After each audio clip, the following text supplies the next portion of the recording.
You don't even live here. Go sit on someone else's car.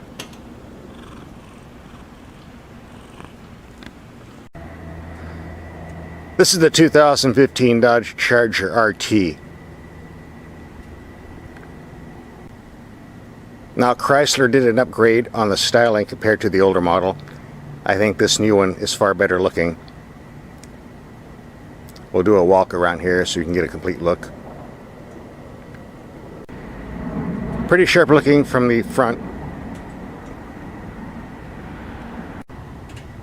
Looks like a long car, mainly because it is. A nice rear end too.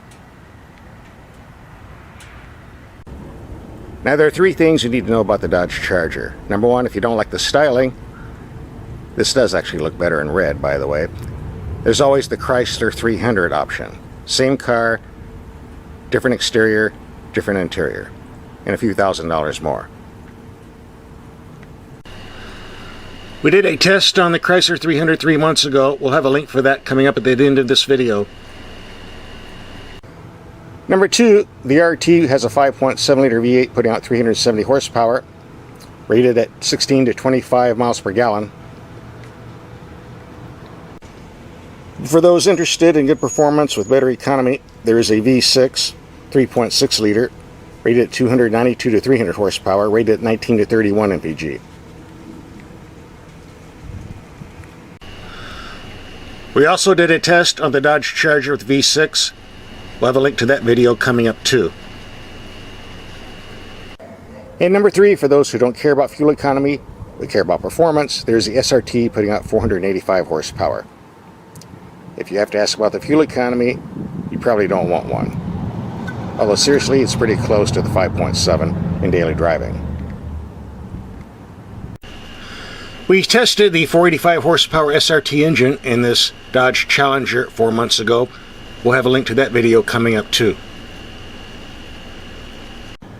Yes, there is a 707 horsepower Hellcat version. Well, I won't say available because with a year-long waiting list and $20,000 over sticker, you and I are never going to see one. All engine choices come with an 8-speed automatic with manual override.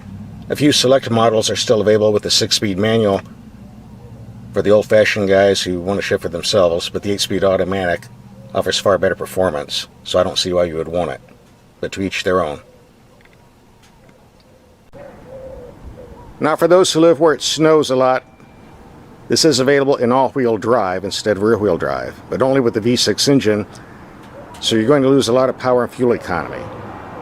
Unless you really need the traction, I say pass. If you do need the traction, go ahead.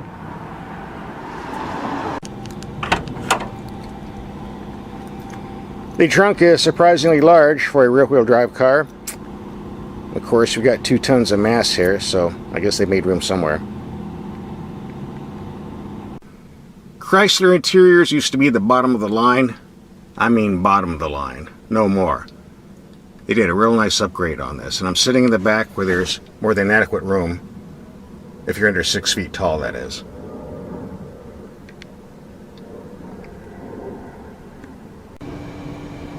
We have a nice gauge cluster here. It shows I'm getting 14.9 in heavy city traffic, which is the only type of driving I've been doing. I've driven this engine in many other vehicles, and I can get 23 to 24 on the freeway.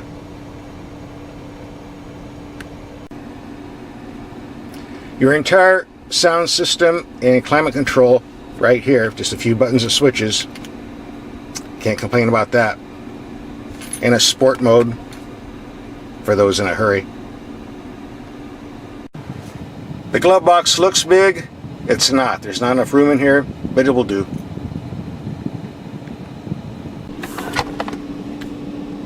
Center console for more storage. It appears there's no way to turn off these auto-dimming mirrors unless you want to put a piece of tape over the sensor hole at night. Cheesy fix, but it works.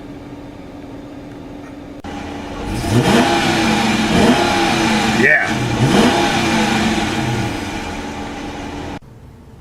Another last peek at the interior. Well, here's one feature I don't like. I've got a flat, and I just found out there's no spare tire. Just this air pump. Do yourself a favor, folks. You get a Charger or any car, get yourself a spare tire. You find yourself 200 miles from the nearest city, you're gonna be screwed. And I think my air pump's a little bit better than what's in this trunk. It'll save some time. Before we do our daytime driving, we're going to do some nighttime driving and look at the headlights and how they perform. Now here's complaint number one. These are daytime running lights. The minute the ignition switch is on or the engine is running, they come on. You cannot turn them off.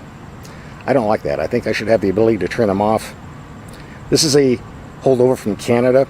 They sell a lot of Chargers in Canada where you have to have daytime running lights on by law, apparently. So rather than spend a few bucks for a switch and turn it off, Chrysler gives us headlights that can't be turned off. Or I should say daytime running lights. I don't like this feature, but we're stuck with it. Oh well. On the positive side, we get some of the best taillights in the industry. I mean, you can see these a mile away. And they look cool too. Here's the headlight performance from a distance of 100 feet from a wall. Low beam. Lots of bright light.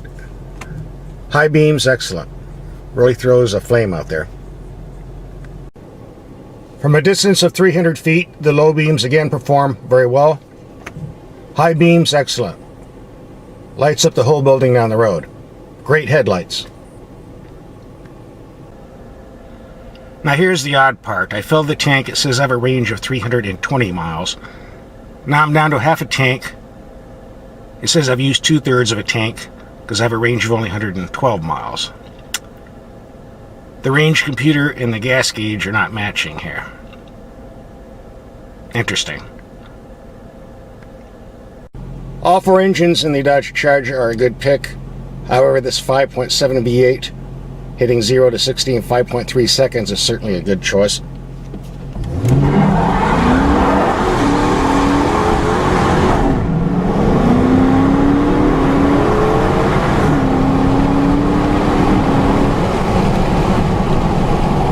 Again, nice brakes. Again, you can shift manually. If you're trying to go faster, don't waste your time. You will not outsmart the computer, especially in sport mode. Automatic is quicker. The ride of the RT is a bit stiffer than the base model, especially going over railroad tracks. Yeah, you feel it and you hear it. I'm told it's because of beefier suspension parts and different tires. I don't know. I just know it's stiffer riding. But nothing to really be worried about. You'll get used to it. This is a performance car after all. The brakes perform perfect, by the way. Very firm, very responsive. The Charger represents the best features of the typical American type sedan. Large, roomy, powerful, comfortable for long trips. Not too many foreign cars can do that for the same price bracket as an American style sedan.